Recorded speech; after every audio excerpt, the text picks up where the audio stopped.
This is HighIntensityBusiness.com with Lawrence Neal, helping you become a great personal trainer and grow your high-intensity training business. Lawrence Neal here, and welcome back to HighIntensityBusiness.com. My guest today is Patrik Meier, and it's not how you pronounce his last name, but he has kindly allowed me to pronounce it in a way which I can. Patrik is the COO of the international strength training business Kieser Training. When it began back in 1967, Kieser was pioneering. It was one of the first companies to recognize the health benefits of strength training and consistently encourage the use of machinery to this end. More than 50 years later, Kieser has remained faithful to its concept and is still ahead of the curve.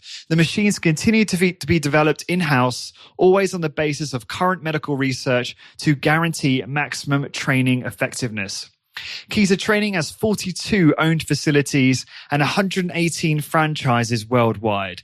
There are approximately 1,500 people in the Kieser team and just over 265,000 clients. At Kieser Training, Patrik is responsible for operations, branding, marketing, product management, training and education, machine engineering, research and development, and quality management. Patrik, welcome to the show. Hello, thanks for having me. You're welcome, Patrik. I don't know how you managed to get all that done. That's a lot of a wide remit there you have at Kieser. Well, it's a lot of things that we've developed and a lot of things that's going on right now. Absolutely. So it's we are a dynamic company, typical Swiss. So that's the way to go. Very good. So what's always fascinated me is I talk to a lot of my audience and my clients out in the US, and most of my listeners are in the US, and obviously there's a number of medium-sized and small high-intensity and personal training businesses out there. And it always surprises me when some of those guys haven't heard of Kieser Training. When you are on a worldwide scale, one of the largest high-intensity training businesses or strength training businesses. And just based on our first conversation, and obviously my experience as a client of yours back when I was in London, I've just learned so much about what you guys do. And from that conversation we had, it just occurred to me there's so much that my audience can learn from you. And you guys have figured so much stuff out. So I'm really excited to talk to you today and learn more about that. So I guess just to give the audience a better understanding of the business, do you want to walk us through the history quickly? Sure. I think we should start earlier than 67, as I just mentioned. Sure. Because I think it's very important to know how everything started with Werner Kieser, our founder. By the age of 17 in 1957, Werner found himself with several of his ribs broken after a fight as an amateur boxer. He was an amateur boxer. And his doctor gave orders, stay away from fighting, as well as from sparring for at least 6 months. And that was quite a hard verdict for an eager young athlete. And a professional from Spain told him, well, you should take up weight training to get back earlier, to bring to the conditioning world an enhanced healing process. And Werner told his doctor, and he laughed at him. And then his manager claimed that weight training would certainly ruin his career. Nevertheless, he decided against the wisdom of his so-called experts and started to train with weights. And within a few weeks only, he was back sparring. Not only did he get rid of his handicap in a fraction of the time the doctor predicted, but it was also evident that he was in better shape than ever before. So the rather skinny lightweight had mutated into a rather muscular middleweight.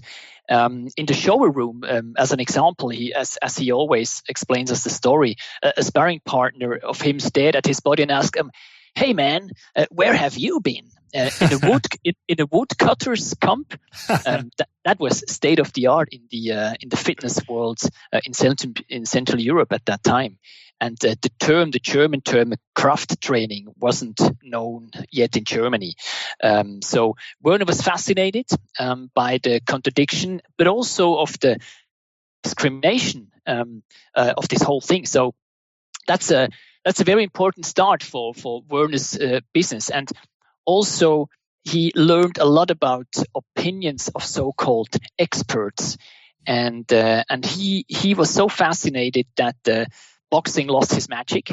And from that day on, everything captured his interest all around strength training. So that's let's say very roughly how everything started with Werner. Fascinated by this, he tried to get all the information available on the market, but there wasn't a lot. There were no books in Europe or in Switzerland or in Germany that talked about strength training. And so he got a lot of things from the US at that time, because the US was more developed in that direction at that time. And also he needed to visit some, let's say, early fitness studios that existed in Germany. So it was around 1963, so 6 years after he got his experience. He went to Germany and he saw some first rough strength training studios, facilities at that time. And he saw that there were a lot of weights, free weights, and everything was based on steel. So he went back to Switzerland and he bought steel. So at that time it was around, let's say, 40 cents per kilogram. So he bought steel. He bought a book about how to weld things. He bought a welding equipment and tried to build up his own machines. In 1966, with the first versions of some barbells, he started his own gym in a very, very small area. I think it was a former clothes washing room. So he started there in 1966, and then officially in 1967, where he founded his company. And it was also at that time he thought about, well, what about a magic name? Should it be things like a Galaxy or Orion or whatever? And he asked one of his first customers, "What do you think? Which name should I use?" And he said, "Man, if you're really serious about the business, and if it's really you, then your name has to be in the company name." And that's the reason why the company is called Kieser Training. In 1978, I think it was, he heard for the first time about Nautilus machines in the US, and things changed because everything was built from scratch by his own. And then things changed. He met Arthur Jones, that every one of your listeners know Arthur Jones or the works of Arthur Jones. And he always says that Arthur Jones was one of his most important mentors in that respect. Very interestingly, it was Arthur Jones himself that called Werner in the middle of the night. I think it was in 1987, and it was 3 o'clock or 4 o'clock in the morning. I don't remember exactly. And he said, "Werner, I solved the back problem." And Werner said, "Well, that's all fine, Arthur, but I don't have back problems." And he said, "Well, you don't have it, but millions of people have back problems." And that's when everything started with Werner Kieser and Arthur Jones in terms of using the lumbar extension machine, because without having seen them in detail, he just promised Arthur that he will buy these machines and integrate them into his concept. That was not easy. It needed his wife, Gabriela, in 1990. She is a medical doctor, and she was the one helping him integrating the lumbar extension and the cervical extension machine into the concept of Kieser training. And that was 1990. 1998, Werner got the license to manufacture and also to, let's say, re-engineer some of the equipment. And that's, I also think, a very important thing for the success of Kieser training, but also current state when we later talk about Medex or Delphex and all the equipment and service business. Because that changed quite a lot. The range of equipment that we have today is not the range that existed at that time. A lot of things were modified, optimized, and we developed a lot of new machines or new equipment for the demands that we saw within our facilities. A very important milestone was in 2002 because what Werner found out is he had questions about strength training and the application of strength training, and he couldn't find medical or scientific literature to answer these questions.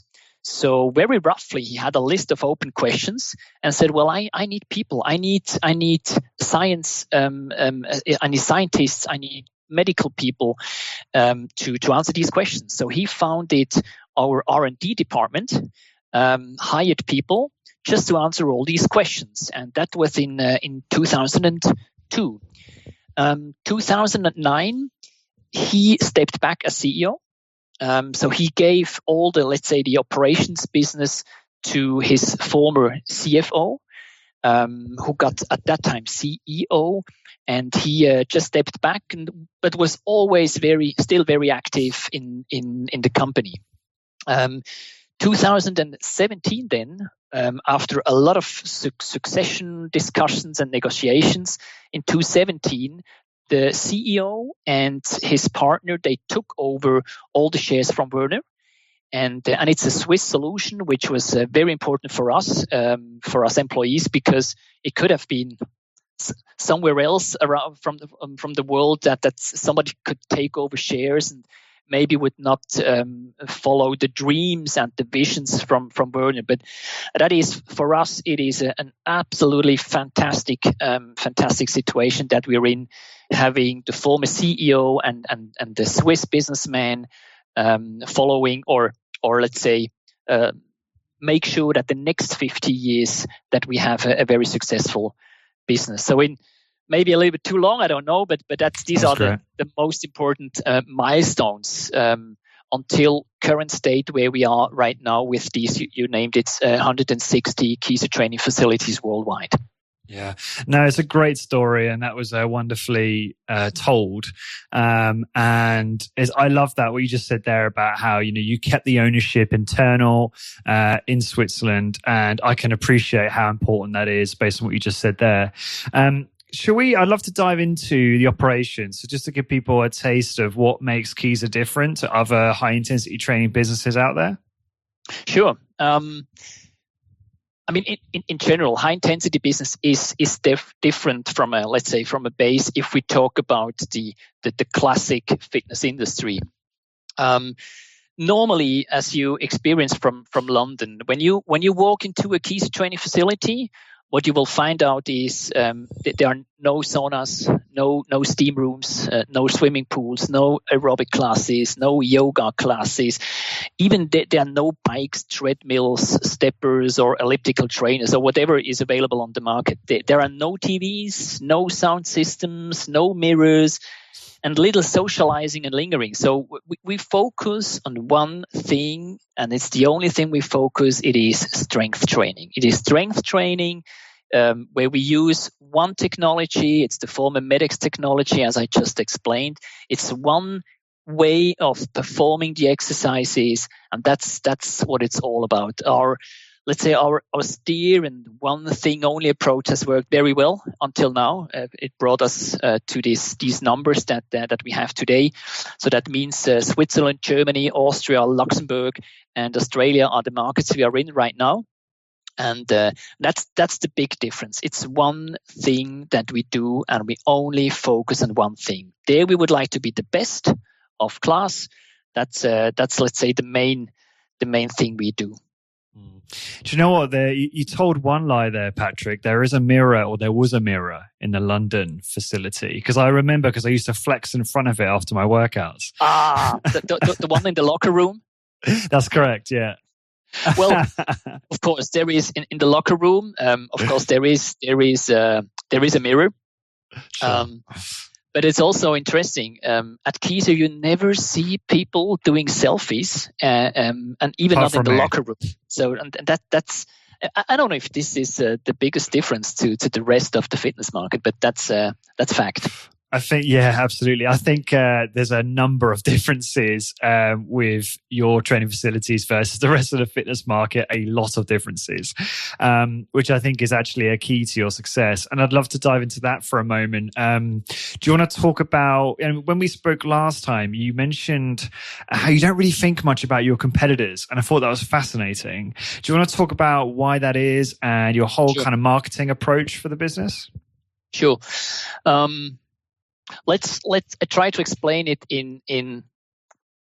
or if I follow your podcast, or if I followed your podcast and looked at some of the people in the hit market, I think it already starts there. The current hit market is characterized by targeting high performance oriented people, and I think it's a nice approach, really. But what Kieser always did is, or at least what we are doing today is, we target high intensity training to ordinary men and women. And what is this? It is average people accept the very hard road to fitness when most fitness clubs, they push quick and easy, and that's not what we are doing. And sometimes we get asked, well, how do you do that? And it's quite simple. We just tell them the truth, face to face. That's what we do, and this is easy. Because evolution has no interest that we get older than 25. And you know the term sarcopenia. After we turn 25, our muscular strength goes downhill. And after 50, we lose between 0.6 and 2% muscle mass every year. Just imagine what happens if you lose so much of your most important organ in your body every single year. And we talk about the organ that produces strength, gives us stability, helps us lower blood pressure, prevents us from diabetes, helps us reduce headaches sometimes, prevents us from osteoporosis, burns fat, produces anti-inflammatory substances, and helps us having a strong immune system. So it's not just one of our organs. It's really a fascinating and a fantastic organ. And of course, it helped us that Werner is a very, very good writer. So Werner, already in the beginning, he was writing books, including some books where he wrote directly, plain and simple, about the stupidity of the whole fitness scene. In fact, something that also Arthur did. And I think it's a difficult approach. It's an approach where you really have to be able to cope with criticism that you get. But it helped, and it helped because journalists they became aware of his very strange postulates, and therefore he got dozens of interviews, and he hammered the same facts again and again and again, and slowly things changed. The Kieser training was at that time already labeled as serious, stringent, and honest. And this mobilized a new target group, people who usually don't do any sports or don't do any physical activity. They came to Kieser, and that's they said, well, we don't love it, and it's very tough, but the results, let's say, out of Kieser training, what we can do, what we can get, how we feel, this is what it's all about. And efficiency, getting results, this is really what our customers are really looking for. And you mentioned about your target market being kind of ordinary people. Can you elaborate? Because I'm guessing that when you actually go to market and when you think about your target customer, assuming it's a little bit more focused than that. Absolutely. I mean, in general, the typical Kieser training customer is between 50 and 60 years old. And normally what they tell us is, and I would say it's I don't have the latest stats, but I think 90% say, I've never been to a gym before.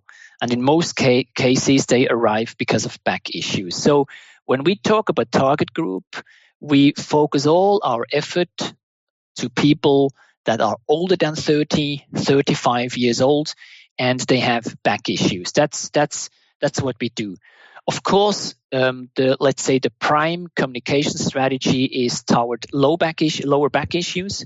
It's still our main focus area, but people with, we call them smartphone neck problems, they are coming more and more. So we expect our cervical extension machine to be even more used in the future compared to the LE. And we, I mean, did you know, Lawrence? I just saw a stat recently. 50% of the population are using their smartphone on the toilet, and these are numbers from 2015 that I found. And just imagine that your neck position. If you look in your smartphone, it's a typical 60 degrees angle. And what studies found out is that on a 60 degrees angle, that's the let's say the stress on your neck muscles is around 30 kilograms. I mean, that's crazy. Wow. So we're really looking forward to welcome all these people and put them on the cervical extension machine. And I think the future for LECE is absolutely bright. Yeah, I remember Doug talking about this. Dr. Doug McGuff, he labeled it text neck, yep. where the neck almost cranes off the torso like a giraffe. Exactly. And you see it everywhere now. It's a really noticeable deformity. And I wonder whether the young people really realize it. But I was traveling recently, and I think I was getting off the plane, and I was standing behind a young guy, probably in his late teens, early 20s, on the bus. And I just thought, wow, you could see the deformity in his neck. And you see all the time how terrible people's posture are when they're using their smartphones. I mean, if it's in their lap, it's like they're looking directly downwards. And like you say, if they're in the bathroom or on the toilet. And it's really obvious to people like us, but I sometimes wonder, is it that obvious to the general population? But yeah, I can see an enormous need. Now, if you're looking at an intervention to try and reverse that in terms of the strength training you talked about just there, is that enough if they still continue doing the habit? Do they not need to correct the habit as well, though? Well, of course, but what we see is it is very difficult for us to help them changing their habits. So it's a question of where to put your effort in. And for us, it's more successful that we tell them what to do against it or to prevent it. And of course, based on a good relationship with these people, we can tell them these kind of things. Prevention within communication, the term prevention is so unsexy. Everyone thinks, it's important. Nobody's really doing it. So we see enough potential on just making sure that people know what to do against it, and that's where we focus on. And it is also important to say that we don't differ with our approach between younger and older clients. When you see 60-year-old Kieser clients, men and women, they are in a muscular superb condition, which most young people will never achieve because they don't train. But we take medical problems into consideration for sure, due to our medical checkup in the beginning of our membership. That's a standardized, very important step between the 3rd and the 10th training session where you get this medical checkup. And when we have new members with back problems, we dedicate, or we have a special membership where you can use LE or CE depending on where the issue is, with 12 to 15 one-on-one sessions in the beginning, and then of course you add the other strength training exercises into your program. What we see is that with this, not only on performance-oriented people, the first time when they arrive, they are in pain. So what we try to do is as fast and efficient as possible to reach the level of pain-free, so that we then can start with normal high-intensity training. But first, they really need to be pain-free. And then let's start with the real thing, let's say, to reach the next level. And then we are talking about three levels. First level pain-free, second level just stabilize, and then third level. This is where really life goes on. That's where people have really have a good life, and everything is much brighter than in the pain-free mode.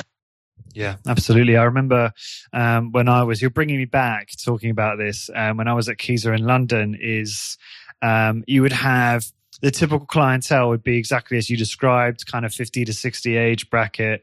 But then there would be the odd like professional athlete. You know, I remember talking to a young guy, probably in his, I don't know, late 20s, muscular, and he was a professional soccer player. He didn't play in like the Premier League, but he did play in a professional soccer. I was saying soccer for the benefit of American listeners. Soccer league, and it made sense because he's obviously discovered Kieser or had it recommended to him because he had been injured and he was doing kind of rehab on his injuries, and going through that process that you described there.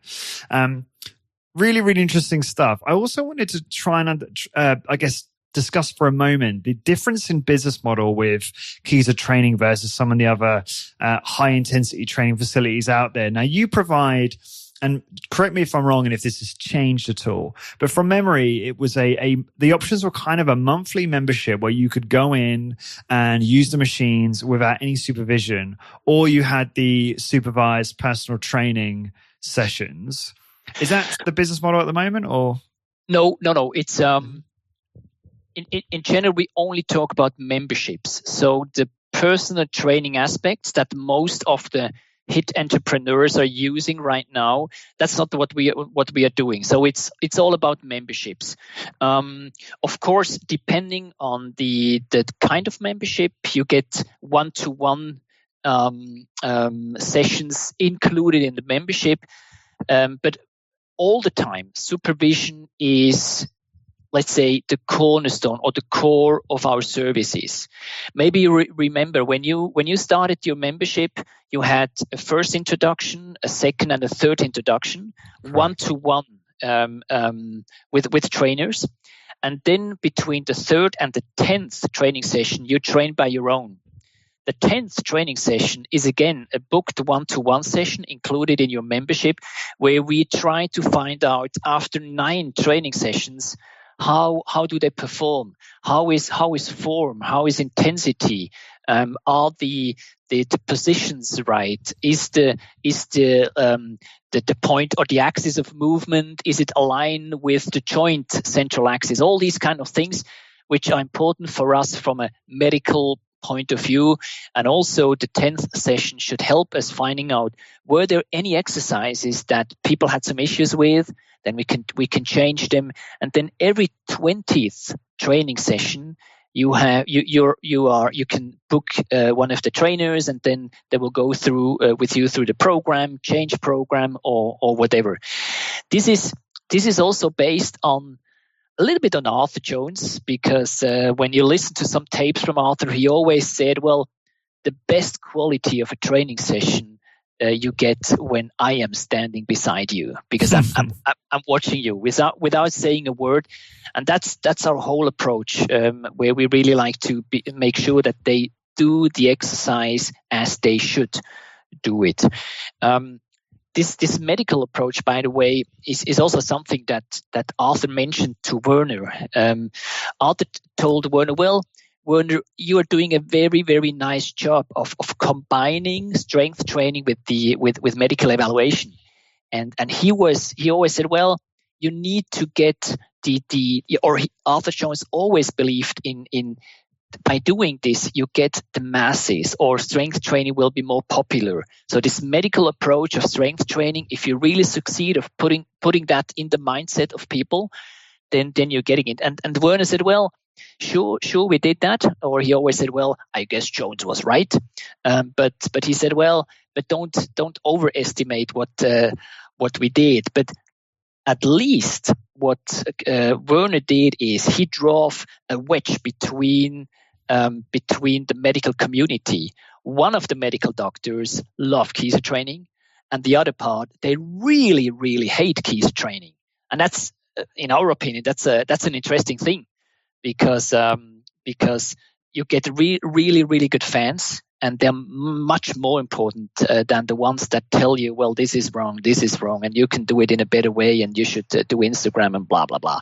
That's where we say, well, we don't believe in it. And what we also see is that all the new knowledge, everything that Werner and Arthur said today, you can read a study here or some results here.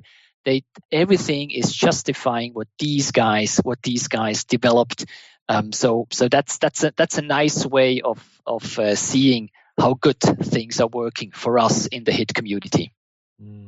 Yeah, and it aligns with the way you think and operate. Really aligns with the way I think, and it's just so awesome to see that that's panning out. I wanted to learn about the collaborations you do regarding with your medical staff. You've kind of started talking about that there. You have medical people on site quite often, and I'd love to learn about how that fits into the business model at Kieser. Well, it is core that you have a medical doctor or a physio, depending on the country and the health or the health insurance system in a country. But it is one of our core elements that we have these people, because the medical checkup, you need these people, and we have them on site. Beside of this, what we do is within an area of 3 to 5 kilometers around the Kieser training facility, you need to have good relationship to all these medical service providers, so that they know you, that they believe in you. It would be, of course, perfect if they train at your facility, so that they know what is going on. Because the same thing for customers is valid for medical doctors. In minimum one time, they really need to be in a stage where they felt or came to momentary muscular failure. This feeling, and we think that's something that is burned into your brain, you always like to get it back. So if a medical doctor or a physio perform these kind of exercises, they will always bring you new people or train by themselves. So medical professionals are vital for us. Therefore, we have our own medical people on site, but also this collaboration with medical practitioners or physios, depending on the market. Right. Okay. Cool.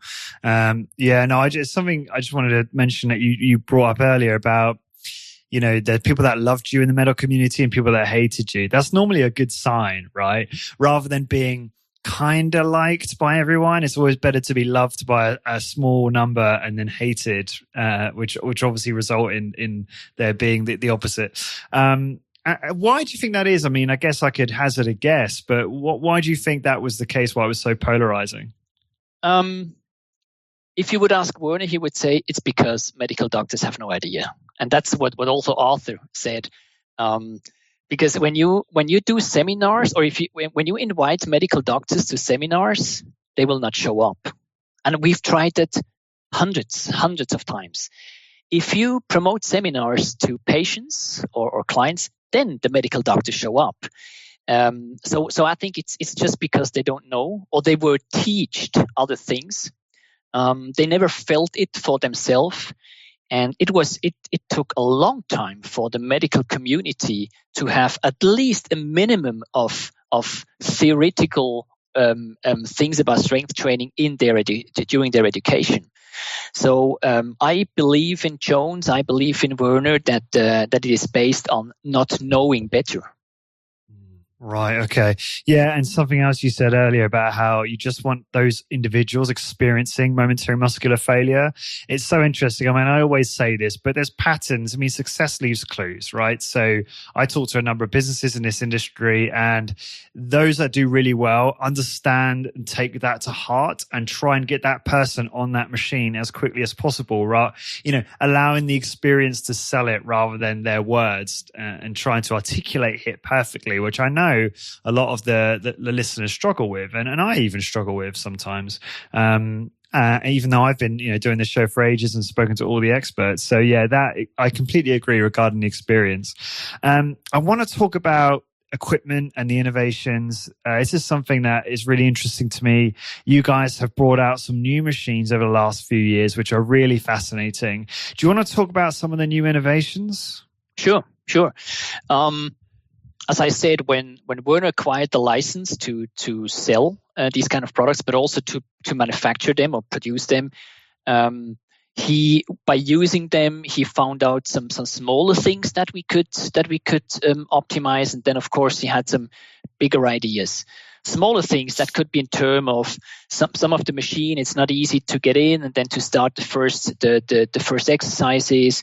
So we made some smaller adjustments just for making not the training or the exercise lighter, but just that it's more efficient. So smaller changes. In terms of innovation, I think the most important one within the last year was the pelvic floor training machine, which again started Werner seeing a headline where it was mentioned that in Japan, the turnover made with diapers for men was increasing like hell. And he said, what the hell is going on? Diapers for men? Why do they need to wear diapers for men? And then he went into it and thought about all the incontinency issues. And that's where he said, well, we need to have a machine. So today we have in each and every Kieser training facility, we have a pelvic floor exercise machine, because the pelvic floor is a muscle similar to all the other muscles. And when the story is right that after your age, after you're 25, your strength and muscle mass goes down, it's the same thing for your pelvic floor muscles. Things that are normal or that every woman knows, we men, we don't know it. When we tell men, well, your pelvic floor, and he said, well, what is this pelvic floor? But it's fascinating to see that on these machines you see men and women sitting on this machine and performing some pelvic floor exercises. And with this machine, the good thing is we can treat 4 big issues. First, of course, it prevents incontinence. The second is it provides support during pregnancy. The third is it improves sexual sensation, and the fourth thing is it has a positive effect on the prostate. So it's an absolutely fantastic machine that we've made. And the other thing, and I really try to motivate all your listeners to have a look on our website. Because there are some videos and some pictures from our new machine. We call it the IB6. The IB6 is our current or latest innovation, and the IB6 is a new way of what is it called in English? It's the leg press. It's the leg press. Exactly. Mm-hmm. Sorry. Thanks. It's a new way of making your leg press even more efficient. Again, there were some ideas from Arthur in the past, and Werner took it and made a real nice functioning machine. I stands for Infimetrics. B6 is our name for the leg press that we have in all our Kieser facilities, and as I just said, it's an Infimetrics machine. Infimetrics is a term which Arthur already used. Therefore, I stands for Infimetrics. The Infimetrics leg press is a complete new way of training without a weight stack, but an incredibly effective resistance to your muscles, because the resistance is given by yourself. And one leg is doing the positive work, and the other one is doing the negative work. We call it the new intensity, and I call it is the most specific way to reach the point of momentary muscular failure. And as I said, it's not something completely new. But to make it available in the Kieser training facilities, we had to include all the requirements for a machine that afterwards needs to be accessible for clients. The most important, or let's say the biggest innovation on the machine is that, as an example, we don't have a cam. It is another design that we made to have a strength curve. And by doing this, we could optimize the strength curve depending on where your joint position is by more than 150%, which is absolutely new. And also we've incorporated, let's say, an outer rotation movement during when you put your leg in front, so that you have an outer rotation, because that allows that the stress on your knee is lower compared to the normal leg press. So smaller details that we've incorporated into the machine. And we've launched it last year in Germany. We've just launched it in Switzerland and Austria this year, last month. And it's fantastic to see how the customers love it. They really, really love it. Couple comments. Just going back to pelvic floor machine for a moment. My fiance loved that machine. Okay. And this is the same one where you have the display and you have a game where you have to, so every time you contract your pelvic floor, something happens in the game where you're moving something upwards or something like that. And that She found that incredibly motivating and productive, because it's obviously you're using the game to contract and uncontract throughout the set. So again, a piece which we'd love to have access to here in Ireland, but I don't think exists here. And then, yes, going back to your point there about the IB6, really, really great looking machine. I'm just very interested in terms of the infometric mechanism. How is it that you've found that to be potentially more effective for stimulating momentary muscular failure over and above the traditional B6 leg press? So why is it that mechanism might be more effective, have you found? Well, there are several things. One is the task of synchronize the movement and having negative movement on one leg and positive movement on the other leg increases, as we saw it or found out, increases your load. But it also increases the activity of your brain. So this connection, muscle brain, this is very intensive. And you can also see that people are more tired also in their thinking, cognitive, because they have to, it's really hard work. As an example, when your leg is in the front position and the other one needs to hold it, that's a very, very difficult task. That's one thing. The other thing is we have a small indicator in front of the machine where you have your levels from 1 to 10. And the target is to, when we did a strength test with both legs in one position where we can see how strong we are, let's say on a position 3, then the task is during the movement you have this lever has to be in position 3 all the time.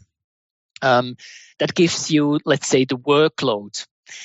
It's normally if you're on a bench press, you work very hard, and then sometimes you're here behind, and then you think, well, let's push it, but you cannot move anymore. The good thing with the Infometrics is you can just lower a little bit by yourself, just a little bit the pressure, and maybe you're in position 2, but then all your muscle fibers, the one that you didn't reach before, and maybe you should stop on the leg press because you can't push anymore, or you cannot hold the weight. Now you can push it again. So time under tension, of course, can be prolonged, where all your muscle fibers are activated, and that's that's where things get very interesting. And I never thought that running or performing the B6, the normal leg press from Kieser, on 420 pounds. And then I started on the Infrimetrics machine, and my legs were killed. They were completely killed. It's fascinating. Yep. Yeah, and just to elaborate, I mean, we'll have links in the post so people can, because you have to visualize it, but it basically works in a unilateral fashion with one leg, almost like if you imagine like a. There are unilateral leg presses out there, so people can use that as a reference. But no, it looks great. And I was having a conversation with some friends and colleagues on Facebook, and they were salivating over it and posted a link to it. And I think they would love to get their hands on it. But just so I understand, is it when Werner and you guys got the ability to license the Medex stuff and manufacture and modify, did you then rebrand your own version as Delphex? Does that where that comes from? I just try to understand that. Well, in general, Delphex is our production and assembly company. So that's where we started putting, let's say, Delphex on the machines. For us, it was not important how these machines, what the name is on the machine. So it was just this is our manufacturing company. And that's where we started. And there were several manufacturers on the market, and our manufacturing company is called Delphex, and that's the reason why they have the name on it. But also the brand Kieser Training is visible on the machines. For us, Delphex is, or let's say, having the whole value chain within our company and own it is for a franchising system a very important cornerstone or base or a foundation for the business model.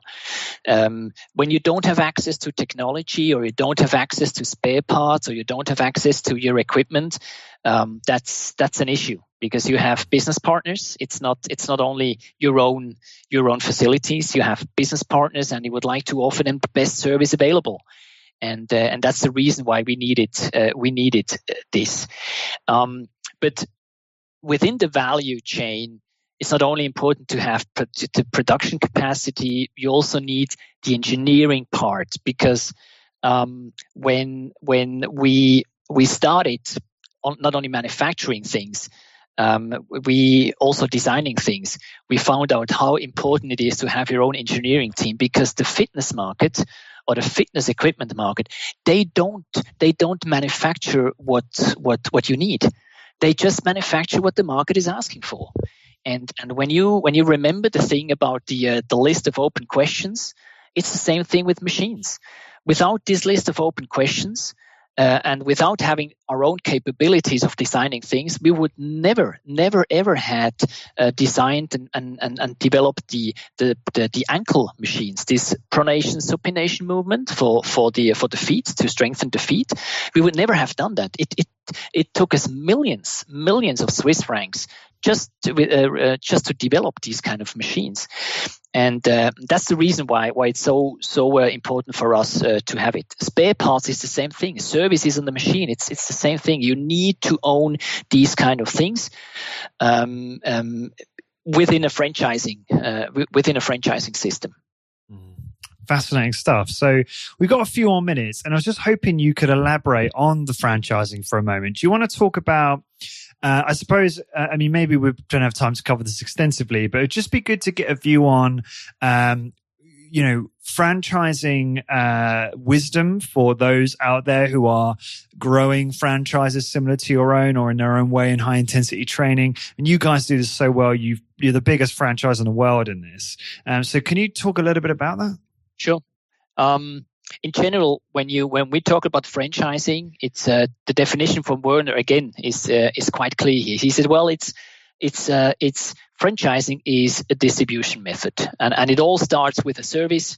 It is if this service can be sold, a product arises, and if the product producer of the service decides on franchising as the distribution method, then the people became franchise, or he becomes franchiser, and people become franchisees, and they get the opportunity to use the product, or in other words, an established brand and a functioning concept. That's what they like to have. And the franchisees in turn pay a startup fee and ongoing fees. That's where you find a lot of differences between the different franchising models. But that's let's say the fundamental thing about franchising. Franchising is therefore a partnership of independent companies, and there within lies, in our opinion, the advantage of the business model. Because the advantage is that you act independently still. You have a strong partner behind you, a partner that gives you a finished and a proven concept. You benefit from an established brand. You don't have to build up a brand, which is quite tough in these days, and you gain the necessary tools and networks to be able to have success. And especially this network is important because when think about it, we have 80 to 90 business partners, and if you can always exchange from the beginning with these people. We have very young people, we have very experienced people, so you get access to this. And today, as Kieser Training, we offer two business models. In the past, it was just the big one, and today we offer two business models, a smaller one and a bigger one. And the difference is, depending on your potential area that you're working in, you need different sizes, and that's what we defined. And this is also available on one of the links that I've sent you, even with some drawings or examples of how a certain facility would look like. Okay, so can you just give me 3 more minutes, I suppose? So I'm just very interested. Final question for you, Patrik. Why did you guys? Maybe it's going to take long for you to answer. But why did you guys decide to franchise as opposed to just continue expanding and retaining ownership of the entire business? Two things. First is growth. You can grow more rapid without having all the cash that is needed. And the second thing is, it is also philosophy. It's a philosophy that if your partner is an entrepreneur, then and you're willing to work with each other, that's a very, very strong value to work with each other. And that was one of the main drivers why Werner decided to have franchising as the basic or the foundation to grow our business. Got it. Great. And Patrik, this has been so much fun. I could talk to you all day, but you have far more important things to do. What's the best way for listeners to find out more about you and Kieser Training? Well, there is an English, a smaller English version of our website. It's Kieser-training.com. There within the franchising part, you will find a lot of information. Of course, you can always show up on Kieser-training.de or CH, the German or the Swiss version, and then there is the Australian version of our website. There it is, Kieser.au. There you find the Australian version of our website. The good thing is there is more content in English that we can provide to you guys. Yeah, and I'll link that all up in the show notes. And to find the blog post for this episode, please go to highintensitybusiness.com/Kieser. That's Kieser. And for all episodes, please go to highintensitybusiness.com/podcast. And until next time, thank you very much for listening. Discover how to become a great personal trainer and build a successful high-intensity training business. Check out highintensitybusiness.com. highintensitybusiness.com.